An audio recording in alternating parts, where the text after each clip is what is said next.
Welcome to Chapter 5 of the Remote Work Productivity Lab. In this episode, titled Defend Your Calendar, Proven Tactics to Tame Meetings, we're diving into some effective strategies to help you take control of your schedule. You'll learn how to apply the 4-question meeting filter to ensure every meeting is worth your time. Let's get started. Right now, your calendar might be your biggest coworker and your worst boss. A typical professional sits through several dozen meetings a month, yet many say at least a third of them don't need to exist. So why do we keep saying yes? And how much focus is quietly leaking away? A typical professional now attends around 62 meetings a month, and a third of those are rated as unproductive. That's not just mildly annoying, that's a full work week every month disappearing into calls that don't move real work forward. Remote and hybrid made this worse. When leaders can't see work, they often schedule a check-in instead. Over time, your calendar stops reflecting your priorities and starts reflecting everyone else's. In earlier episodes, you designed focus time and realistic blocks. Now we have to protect them. That means treating every invite like a decision about your limited attention, not a polite formality. Some teams, like GitLab, flip the script. Most updates happen asynchronously, and meetings are the exception. You may not control company culture, but you can control your default response to invites, and how you structure the ones you accept. Most people treat meeting invites like weather alerts. They show up, you brace yourself, you carry an umbrella.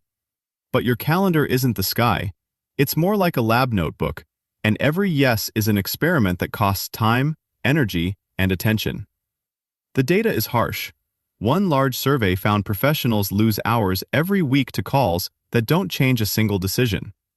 Yet the same research shows small shifts. Shorter meetings, clearer purposes, and stricter attendance can unlock big gains. In this episode, we'll test a simple idea. What if you treated every invite as a hypothesis that has to earn its place? Start with a simple rule. No meeting gets a yes until it passes a 4-question filter. Treat it like a pre-flight checklist. If any item fails, you either change the flight plan, shorten, simplify, async, or don't take off. The filter. 1. What is the decision or outcome? Share updates is not an outcome. Decide which of 3 options will ship is. 2. Why does this need to be live, not written? Live time is for debate, uncertainty, and sensitive topics, not status recaps. 3. What is my role? Am I a decider, accountable, consulted, or informed? If you're only I, ask for notes or a recording instead. 4. What is the smallest viable group and time box? Many 1-hour whole team meetings become 25 minutes, 3 people, once you push on this. Run every new invite through those 4 questions for 2 weeks. You'll quickly see patterns. Recurring sessions with no clear decision, calls where you're effectively an audience, 60-minute blocks that could be 20 with a crisp agenda and pre-reads. Look at how companies that take this seriously behave. GitLab routes most routine progress updates into their handbook and issues. Live calls focus on ambiguity and trade-offs. Shopify audited its calendar, stripped thousands of events, and explicitly empowered people to question any new series. Neither of these changes required heroics, just a default of async first, meeting only if necessary. Next, upgrade how you meet.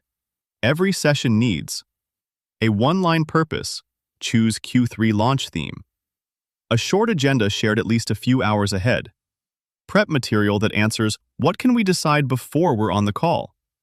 Then, enforce constraints. 15 and 25-minute defaults. Cameras optional but decisions mandatory. Finish with a 3-bullet recap: decision, owner, deadline. It may feel abrupt at first, but like a well-edited article, cutting the fluff usually clarifies the message. Your calendar won't fix itself. But once every invite has to earn its slot, you stop being dragged by it and start designing it. Ruthless calendars don't require ruthless people, just clearer experiments. Treat 1 week as a live trial. For instance, say you're invited to a strategy sync with 15 people and no description. Instead of silently accepting, reply once with a standard template. What's the concrete decision for this call, and what pre-reads can I review? You'll be surprised how often the meeting suddenly shrinks, moves to a doc, or disappears. To make this practical, create 2 or 3 default responses you can paste into invites. One for asking about outcomes, one for suggesting an async option, one for clarifying your role. Over time, these phrases act like a quiet exoskeleton, helping you hold the line without extra willpower. Think of your calendar like a patient chart in medicine. Each meeting is a treatment with side effects, so you only prescribe it when the diagnosis is clear and lighter interventions won't work. Your challenge this week: pick one response template and use it on every vague invite you receive. Track how many meetings: 1. Move to async. 2. Shrink in time or attendees. 3. Vanish entirely. At week's end, total the hours you reclaimed. AI is quietly turning optional attendance into a real lever. Auto summaries, transcripts, and action item extraction mean you can often consume a 60-minute discussion like a highlight reel. As this normalizes, teams that still equate presence with commitment will feel increasingly dated, like insisting on handwritten memos in a world of shared docs. Expect norms to shift toward attend if you add unique value, otherwise follow the recap and contribute in writing. Treat this like ongoing craft, not a one-time calendar purge. As your projects evolve, so should the rules that guard your hours. Notice which formats actually move work forward: whiteboard jams, short decision huddles, async comment threads, and consciously bias toward those. Over time, your schedule becomes less like a to-do list and more like a curated gallery, where each meeting earns its place by adding clear value, not just filling space. Here's your challenge this week: cancel or decline at least 2 recurring meetings that don't require your unique input, and replace each one with a written async update. For example, a shared doc or Slack post before the next occurrence. For every remaining meeting on your calendar, rewrite the event title to start with a verb and add a 1-sentence outcome. For example, decide X, prioritize Y for Q2 by the end of today. Then, for the next 5 workdays, time-box one 90-minute no-meeting focus block on your calendar and protect it like it's a meeting with your most important client. This was Owl Up, your daily step forward. This series continues with more chapters on owlup.co. Visit owlup.co to access the complete course and continue your learning journey. See you there!